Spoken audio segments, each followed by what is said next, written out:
मैं डॉक्टर मोहन शर्मा। आज हम बात करेंगे एंटीऑक्सीडेंट के संबंध में।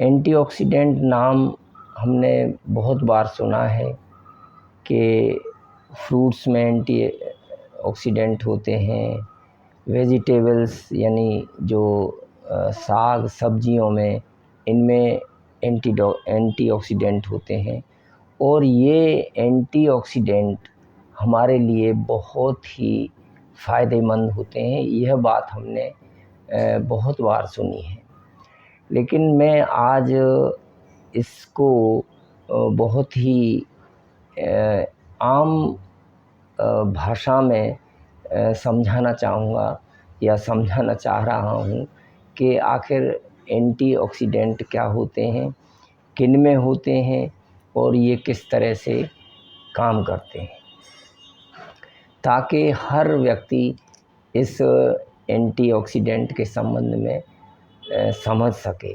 कई बार कुछ ऐसे टेक्निकल वर्ड्स होते हैं जिनको लोग कई बार नहीं समझ पाते हैं, तो मैं उन टेक्निकल वर्ड्स को बहुत ही सिंपल और सरल भाषा में समझाने की अपना प्रयास कर रहा हूँ। तो देखिए, एंटीऑक्सीडेंट ऐसे यौगिक या कंपाउंड होते हैं जो फ्री रेडिकल से होने वाले नुकसान से बचाते हैं। अब बात आती है कि फ्री रेडिकल क्या होते हैं। फ्री रेडिकल में हमेशा एक अनपेयर्ड इलेक्ट्रॉन होता है। देखिए, हमारे शरीर में यानी फ्री रेडिकल जो है हमारे शरीर में अणु होते हैं। अणु मीन्स सूक्ष्म कण यानी मॉलिक्यूल्स, जिनको ये कह सकते हैं कि वो पदार्थ का सबसे छोटा कण।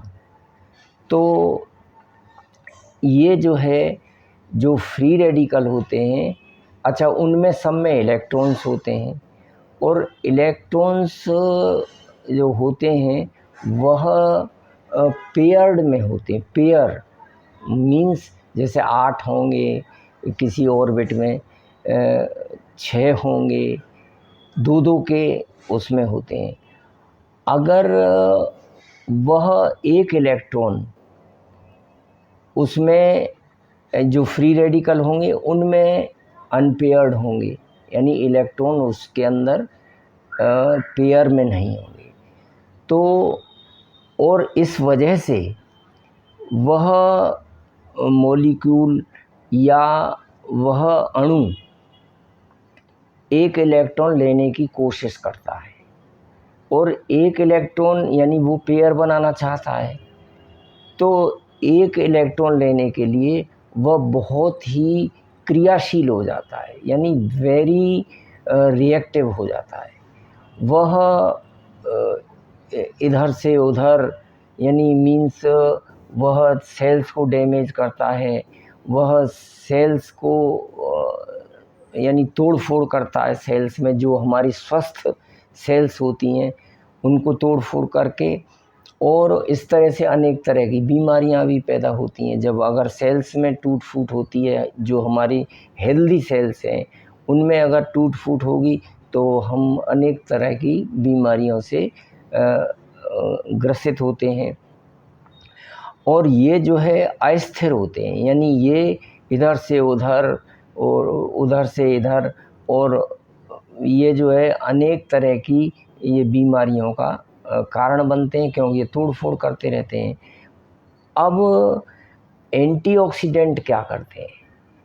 एंटीऑक्सीडेंट जो फलों में, सब्जियों में और इस तरह की जो हम सुनते आ रहे हैं कि भाई इन चीज़ों में एंटीऑक्सीडेंट होते हैं, ये एंटीऑक्सीडेंट अपना एक इलेक्ट्रॉन उस फ्री रेडिकल को दे देते हैं। यानी फ्री रेडिकल जो है, जो तोड़ फोड़ कर रहा था, वो अपना यानी जो एंटीऑक्सीडेंट्स जो पदार्थ होते हैं वो अपना एक इलेक्ट्रॉन उस फ्री रेडिकल को, जो पेयर में नहीं था अब तक, वो दे देते हैं और वो पेयर में बन जाता है और वो शांत हो जाता है। और एंटीऑक्सीडेंट पर इसका कोई दुष्प्रभाव नहीं पड़ता कि भाई उसमें से कम हो गया, तो वो एंटीऑक्सीडेंट पर अपना इलेक्ट्रॉन देने से उसको कोई किसी तरह का नुकसान नहीं होता। और वो इस तरह से, यानी अब बात ये हुई कि भाई जो एंटीऑक्सीडेंट होते हैं वो जो फ्री रेडिकल से होने वाले नुकसान से इस तरह से बचाते हैं, क्यों जो फ्री रेडिकल तोड़ फोड़ कर रहा था वो एक इलेक्ट्रॉन दे कर के उसको शांत कर देते हैं और वो पेयर में बन जाता है।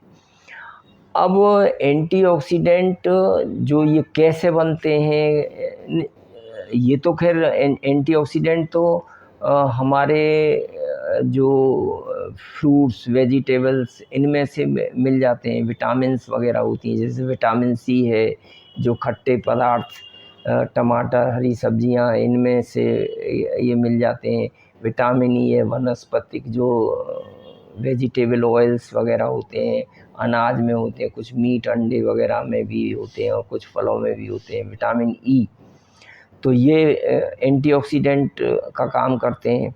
लाइकोपीन होता है, जो लाल रंग के फल होते हैं उनमें, सब्जियों में टमाटर है जैसे, ऑरेंज वगैरह इनमें लाइकोपीन होता है। ओमेगा 3 होता है जो सी फूड्स में मिलता है। फ्लेवोनोइड्स होते हैं जो ग्रीन टी में मिलता है, फलों में मिलता है। कोको वगैरह जो चॉकलेट में डालते हैं उसमें होता है।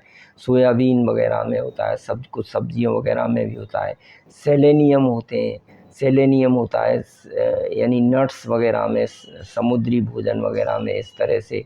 ल्यूटिन होता है जो ज़्यादातर हरी सब्जियों में ये पाया जाता है।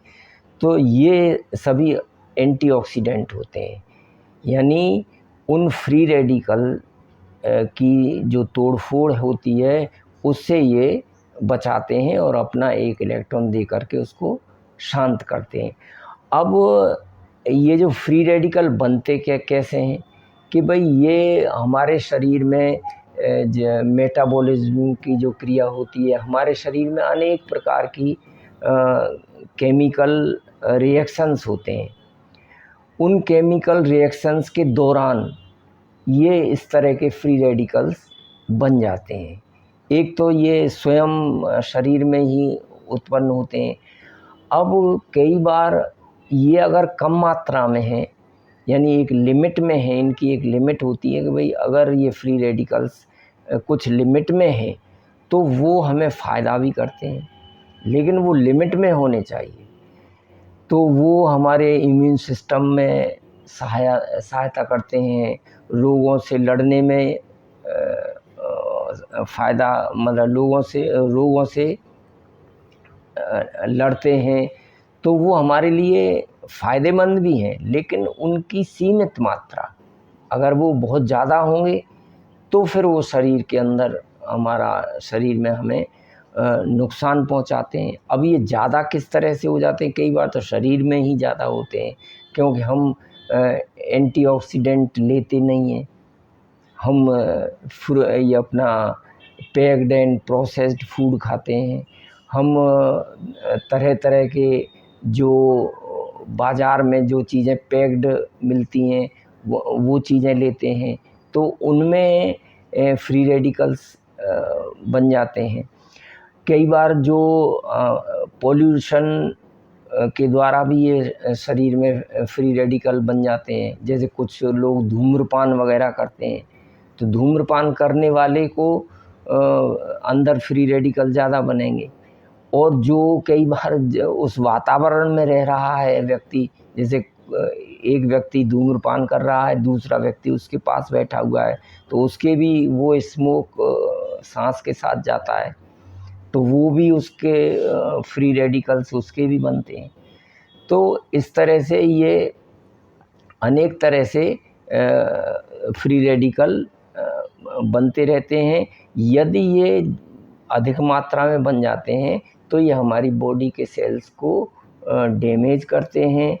अब हमें यानी ये वैसे कम मात्रा में, फिर पुनः बता रहा हूँ कि कम अगर होंगे तो ये हमें संक्रमण से लड़ने के लिए भी काम करते हैं और हानिकारक बैक्टीरिया वायरस को नष्ट करने में मदद करते हैं, कोशिका विभाजन में मदद करते हैं। लेकिन ये अगर सीमित मात्रा में है, अगर ये अधिक मात्रा में बढ़ जाएंगे, जैसे मैंने बताया कि भाई पॉल्यूशन में, धूम्रपान से, आपका ये फूड जो प्रोसेस्ड एंड पैक्ड फूड वगैरह खाने से, इनसे ये बढ़ते हैं। तो अब हमें इनसे बचने के लिए क्या करना चाहिए कि भाई हमारे शरीर के अंदर ये फ्री रेडिकल्स ना बने, और फ्री रेडिकल जो है इनसे बचने के लिए, यानी फ्री रेडिकल नहीं बने, इनसे बचने के लिए हमें वो पदार्थ खाने चाहिए जिनमें एंटीऑक्सीडेंट होते हैं। एंटीऑक्सीडेंट जैसे फ्रूट्स हैं, वेजिटेबल्स हैं, इनका हमें अधिक से अधिक सेवन करना चाहिए। और ये यदि हम इनका सेवन करते हैं तो हमें फ्री रेडिकल से हम बच पाते हैं और हम अनेक प्रकार की अपनी बीमारियों से बच जाते हैं।